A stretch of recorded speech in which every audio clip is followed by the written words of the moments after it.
agurtzen zaituztet, bai kontseilukide guztiak, bai Confebask Euskal Enpresarien Konfederakuntza den kide berriari, edo diren kide berriei, eta gaur bere izenean bilera honetara etorri da Roberto Larrañaga eta Eduardo Aretxaga biak etorri egin dira, Confebasken izenean, presidentea eta idazkaria, eta lehenengo bilera izanik berarekin batera esan bezala zuzendari orokorra hobe esan da.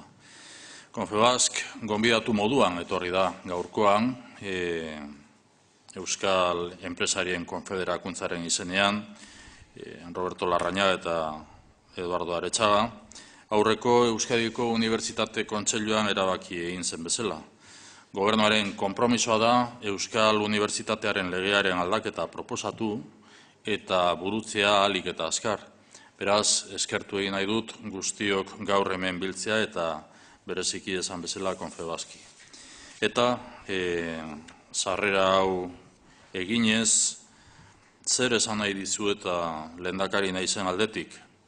Gaur unibertsitatean Euskal Kontseiluak etapa berri bati ematen dio hasiera. Indartu egiten dugu parte hartzea eta Europaren iradokizunei jarraipena emateko konpromisoa hartzen dugu. Duela urtebete, Europar Komisioak Helsinkin antolatu zuen enpresa eta unibertsitatearen arteko forumean parte hartu genuen. Iazko ekainean forum hori Donostian egin zen eta urten maiatzaren 30ean Europar Komisioak goi mailako hezkuntzarako agenda berria onartu dugu. Bat egin dugu agenda honen lehentasunarekin eta gaur kontseilu honetan 6 proposamen zehatz onartuko dugu, edo hala espero dut, enpresen eta unibertsitateen arteko harremanak sendotzeko. Gaur Eusko Jaurlaritzak 3 unibertsitateak eta 3 errektore jaun-andere txit gorenak daude gure artean, 3 unibertsitateak eta Confebaskek adostutako 2017 eta 2022 estrategia aurkezten dugu.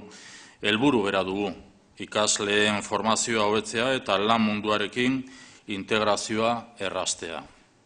Hace un año, en junio de 2016, el Gobierno vasco inició un nuevo camino de colaboración con la Comisión Europea, tomando parte en el Fórum Europeo Universidad-Empresa, celebrado en Helsinki. La segunda edición de este Fórum Europeo tuvo lugar en Donostia en octubre del pasado año. Esta colaboración ha permitido incorporar entre las prioridades marcadas por la Comisión Europea las recogidas en la comunicación del pasado 30 de mayo sobre una agenda renovada de la Unión Europea para la educación superior. Sobre esta base, el Gobierno, en colaboración con las 3 universidades del sistema vasco y Confebask, hemos preparado la primera estrategia Universidad-Empresa con el horizonte 2017-2022.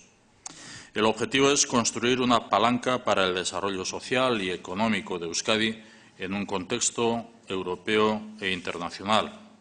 Para ello, planteamos 2 objetivos principales: crear y transferir conocimiento ligado a la excelencia científica y su aplicación en el ámbito empresarial, y formar capital humano con altas capacidades y con una componente aplicada y adaptada a necesidades del ámbito empresarial.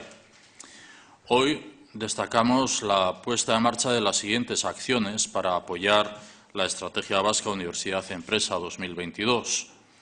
Uno es Clúster de Formación en Ingenierías, Ciencia y Tecnología de Euskadi, con objeto de impulsar la estrategia de especialización inteligente.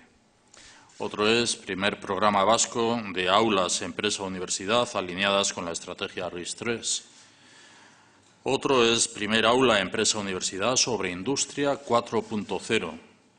Otro podríamos decir que es menciones para el reconocimiento de titulaciones universitarias en base a su grado de interacción con las empresas en colaboración con Univask. Y otro anterior sería titulaciones universitarias con orientación dual, siendo que el objetivo es que la oferta de grados y másters de formación dual pase de los 2 actuales, con 50 plazas, a los 50, con 600 plazas para el curso 2019-2020.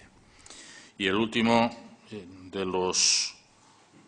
las acciones, diría que es el del Programa de Formación y Aprendizaje en Empresas en Europa, dirigido a alumnado de titulaciones universitarias con mención y dual en colaboración con Confebask. Beraz, 6 eginkizun zehatz hauen bidez ematen diogu hasiera kontseiluaren etapa berri honi. Eta bukatzeko, eskerrik asko denoi unibertsitate eta enpresen arteko harremanak oinarri sendoen gainean eraikitzen laguntzeagatik. Europara begira gaude eta hau da unibertsitateen Euskal Kontseiluan partekatu behar dugun estrategia berria.